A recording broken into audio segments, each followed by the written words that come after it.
Hi guys, তো ড্রেসটা দেখে হয়তো বুঝেই গেছো যে কোথায় যাচ্ছি। কারণ মায়াপুর গেছি কবে তোমরা সবাই জানো, তবে ভিডিওটা আজ পোস্ট করছি। তো আমার এডিট করতে অনেক অনেক অসুবিধা হয়, মানে অসুবিধা বলতে আমার একটু ভালো লাগে না এডিট করতে।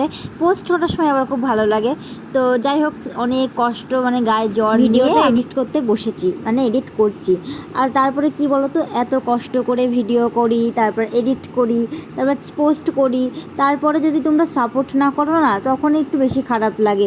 যদি তোমরা সাপোর্ট করো তারপরেও আমার একটু ভালো লাগবে, মানে ভিডিও ছাড়তে তোমাদের ভালোবাসায়। তো তোমরা তো আমাকে আর সাপোর্ট করছোই না।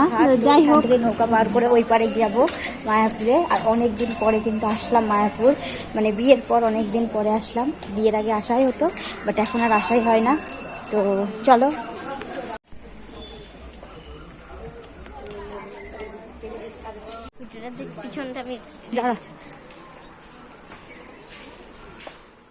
আর তোমরা তো জানোই যে মায়াপুরটা আমার বাবার বাড়ির কাছেই। তো আগে প্রায় আসা হতো, কিন্তু এখন তো আমার বিয়ে একটু দূরে হয়েছে মায়াপুর থেকে, ধরো। তো আর আসা হয় না। তো এবার যখন ষষ্ঠীতে এসেছি, তো আগে প্ল্যান ছিল যে যাব ঘুরতে। তো তারপরে দেখো মায়াপুর ঘাটে চলে এসেছি, আর তারপরে নৌকায় উঠে পড়েছি এখন। তো নৌকা করে এখন যাব ওই পারে। তো তারপরে আবার ওই পারে গিয়ে টোটো মোটোই যা। সত্যি কথা বলতে কি বলো তো, আজকের ওয়েদারটা না সেই ছিল, মানে রোদ তো একেবারেই ছিল না। আর এখন বিকালও হয়ে গেছে, তো ঠান্ডা ঠান্ডা ওয়েদার। আর এই গঙ্গায়, মানে গঙ্গায় নৌকার উপরে দারুণ লাগছিল। আর ওয়েদারটা দেখতে পাচ্ছ, খুব সুন্দর ছিল। তো ঠান্ডা ঠান্ডা ভালোই গেছে। আমরা এখন এখান থেকে আবার টোটো ধরবো, তারপরে মায়াপুর মন্দির। আর সত্যি বলতে অনেক ভালো লাগছে, কারণ অনেক দিন পরে এসেছি। কেমন লাগছে? খুব ভালো। আর পেছনে কয়েকজন আছে, ওরা তো আমি পাত্তাই দিচ্ছি না, ওরা আমাকে পাত্তা দিচ্ছে না। তো এই দেখো, যেখানে টিকিট কেটে এসেছিলাম, এবার টিকিটগুলো দিতে হবে। এই দেখো গাইস, এপারে চলে এসেছি।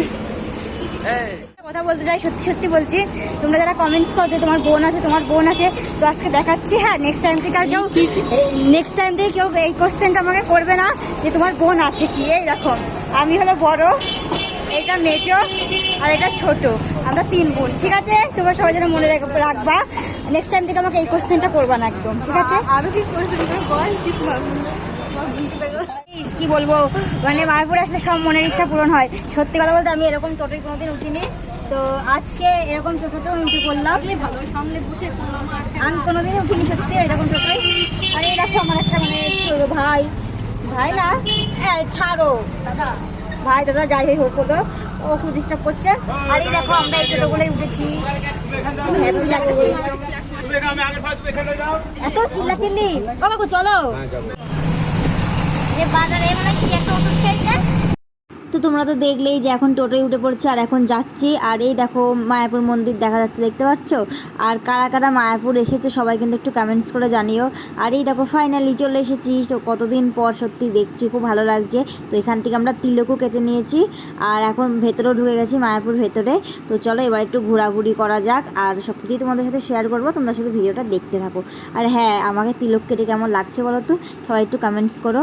আর এই দেখো, চলো আমার পেছনে তো এই দেখো এখান থেকে শুরু, তোমাদের সঙ্গে শেয়ার করবো। আর মন্দিরের ভেতরে আরও অনেক কিছু আছে, পারবো না, কারণ মন্দিরের ভেতরে ঢুকলে ক্যামেরা বা ফোন কিছু অ্যালাউ নেই। তো তার জন্য সেইগুলো তোমাদের দেখাতে পারবো না। আর যারা যারা মায়াপুর এসেছো বা আসবে ঠিক করছো, তারা কিন্তু সন্ধ্যা আরতিটা অবশ্যই দেখো, কারণ ওটা সেরা সব থেকে। সত্যি মন প্রাণ সব জুড়িয়ে যায় দেখলে। আর এই দেখো মন্দিরটা কীরকম বলো তো, সব থেকে শান্তির জায়গা মায়াপুর সত্যি।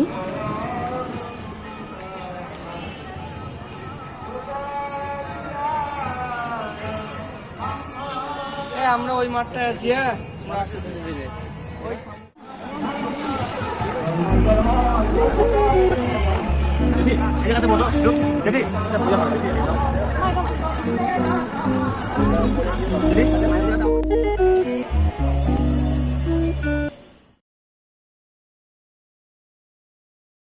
তো সামনেরটুকু তো দেখালামই। তো এবার যাব আমরা, মানে একটু ভিতরের দিকে। তো যেদিকে অনেক গার্ডেন আছে, বসার জায়গা আছে, তো ঝর্ণাও আছে একটা। তো এখন যাব সেই দিকে। আর এই দিক দিয়েই যাচ্ছি। তারপর আমরা মন্দিরে গেছিলাম, কিন্তু সেগুলো তো আগেই বললাম ভিডিও করতে পারবো না। তো তার জন্য এই দেখো এখন যাচ্ছি ওই গার্ডেনের ওই দিকটা। দেখতে পাচ্ছি সত্যি মন্দিরটা কত সুন্দর লাগছে। আর গাইস সত্যি কথা বলতে মায়াপুর গিয়ে কি হয়েছিল জানো আমাদের সাথে, তো সেটা যদি দেখতে চাও তো পুরো ভিডিওটা দেখতে থাকো, কেউ স্কিপ করো না ভিডিওটা, তাহলেই বুঝতে পারবে। আর এই দেখো জায়গাটা কত সুন্দর দেখছো। এরকমই কিন্তু আরেকটা গাছ ছিল, সেই গাছে এরকম মানে লাইটিং ফাইটিং দেওয়া ছিল, তো সেই গাছটা দেখলাম। এবার আর অত সাজানো নেই। তো ও হ্যাঁ, আমি না ভিডিওর ইন্ট্রো দিতেই ভুলে গেছি। তো যাই হোক, hi guys, welcome to my channel it is Apu official. তো welcome to my Facebook page. আর সবাই আশা করি ভালো আছো, আর আমিও তো ভালোই আছি। তো এই দেখো এখন চলে এসেছি এই ঝর্ণার কাছে। তো এই দেখো এইদিকে সব গার্ডেন, এখানে সব বসার জায়গা, এখানে হালকা হালকা আলো আছে। আর আমি ওই সাইডে গিয়ে না ভিডিও করছিলাম, তো অনেক পোস্ট করেছি ভিডিও, তোমরা তো আগেই দেখেছো।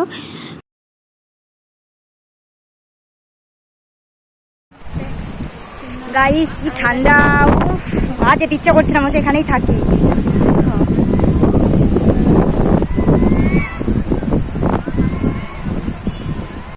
তো তারপরে দেখো ওইখান থেকে চলে এসেছি, আর আমরা এবার এই সাইডে এসেছি। তো এদিকে দেখলাম এসে এবার যে অনেক মল হয়েছে, অনেক সুন্দর সুন্দর, বেশ ভালোই বড় বড় দোকানগুলো হয়েছে। আর আমার আর ওই যে গাইস বলছিলাম না যে মায়াপুর এসে আমাদের সাথে এটা কী হলো, তো এই যে এইটাই হলো সেই কারণটা।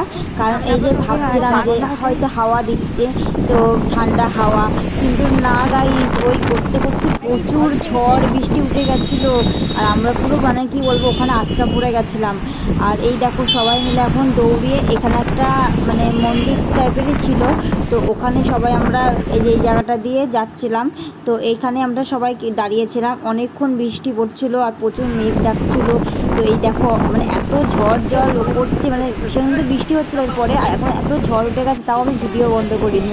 আর এই দেখো কেমন ঝড় হচ্ছে, বুঝতে পারছো তো, প্রচুর ঝড় বৃষ্টি হচ্ছিল। তো তার জন্য বাড়ি আসতেও দেরি হয়ে গেছিলো, 11টা-12টা বেজে গেছিলো।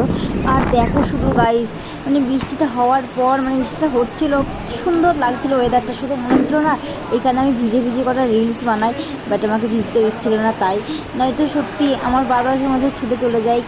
একবার শুধু দেখো ওয়েদারটা, দেখো এত সুন্দর লাগছে, সেই লাগছে সেই লেভেলের। তোমরা শুধু এই জিনিসটা দেখে একটু কমেন্টস করে বলো যে কেমন লাগছে।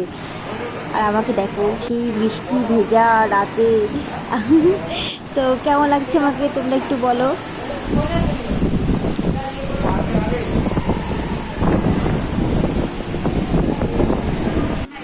গাইস একটু শান্তি পেলাম, কি বলবো, আমরা মানে যেতে পারিনি, তো ঝড় বৃষ্টি শুরু হয়ে গেছে। তো তার উপরে এত জল পিপাসা পেয়েছে যে বলার কথা না, কারণ এখানে দোকান আমি খুঁজে পাচ্ছিলাম না, তো এত জল পিপাসা পেয়েছে। তো এই যে এখানে জিজ্ঞাসা করে মানে যারা আছে কাউন্টারে, তাদের জিজ্ঞাসা করে এখানে আসলাম, জলটা খেয়ে এত শান্তি, মানে বাড়ির জলের থেকে যেন এই জলটা সত্যি খুবই সুন্দর। তো সেই জলটা খেয়ে এত শান্তি হলো, বিশাল শান্তি হলো। আমরা আটকে গেছি, ঝড় বৃষ্টি হচ্ছে, কি করে বাড়ি যাবো। ও গাইস বুঝতে পারছো কেমন বৃষ্টি হচ্ছে।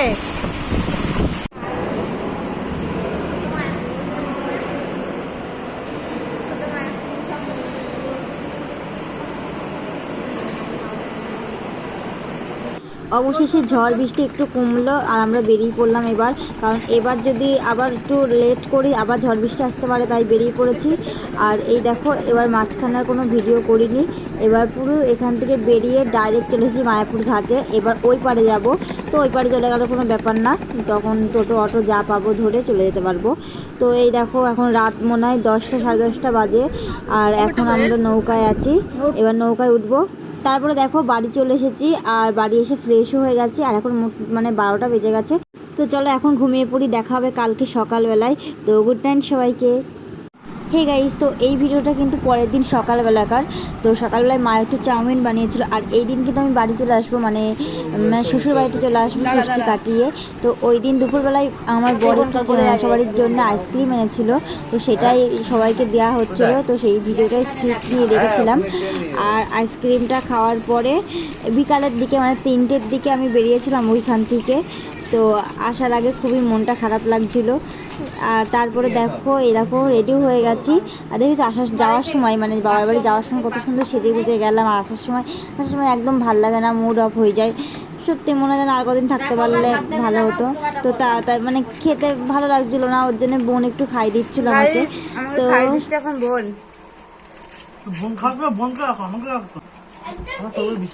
আরে না, ও সামনে ক্যামেরা ভরা।